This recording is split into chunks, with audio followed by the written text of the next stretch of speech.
हाम्रो policy regular गर्नु भन्ने आदेश छ, रेगुलर गर्यो, धेरै रेगुलर भयो। तर विशेष गरेर कतिवटा डिपार्टमेन्टमा चाहिँ अहिले पनि हाम्रा त्यस्ता 4 वर्ष नागेका कर्मचारीहरू विभागको कारणले, सरकारको कारणले गर्दा होइन।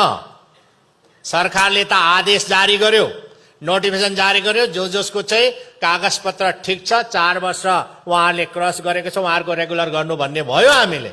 तर कति डिपार्टमेन्ट चाहिँ केही न केही भाँजो हालेर यस्तो यो छैन, यसको यो ट्रेनिङ छैन, यसको यो केही छैन भनेर रोकेको छ, ताकि उहाँहरूको गोजीबाट नै सेलरी दिनुपर्छ जस्तै गरेर रोकिरहेको छ। म भन्दिनँ कुन कुन डिपार्टमेन्टले रोकेको छ, तपाईँले आफैले मेरो डिपार्टमेन्टमा यति पो रोकेको छ भनेर भोलिदेखि नै तपाईँले फलोअप गर्नु होला।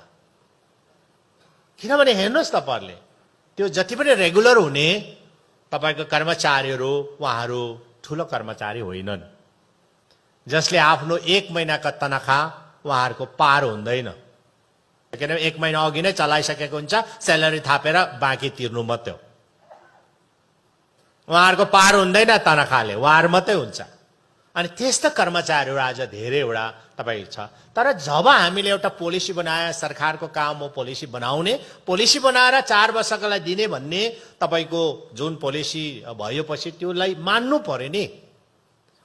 जसको डकुमेन्ट्स छैन, डकुमेन्टेसन ठिक छैन, त्यसलाई हामी मान्दैनौँ। तर केही न केही भाँजो लगाएर, कुनै के लगाएर गर्नु चाहिँ यो अलिकति है मानवताको हैसियतमा चाहिँ ठिक होइन भन्छु म है। अब ब्युरोक्रेटिक हिसाबमा ठिक होला, तर मानवताको हिसाबमा चाहिँ ठिक होइन जस्तो मलाई लाग्छ। र जति पनि पेन्डिङ केसेसहरू छ, तपाईँहरूले कृपा गरेर झट्टैभन्दा झट्टै है तपाईँहरूले उहाँहरूलाई रेगुलर गर्ने कृपा गरिदिनु होला। उहाँहरूको पनि सपना होला रेगुलर भएपछि एउटा गाडी किन्ने, सानो भए पनि अल्टो किन्ने, अनि आफ्नो है तपाईँको आफ्नो वाइफलाई होस्, आफ्नो हस्बेन्डलाई होस्, टक्क राखेर नानीलाई पछि राखेर है कुनै पनि सपिङ गर्नु जाने उहाँहरूको पनि चाहना होला। जसरी हाम्रो चाहना छ, त्यो चाहनालाई हामीले मार्न हुँदैन।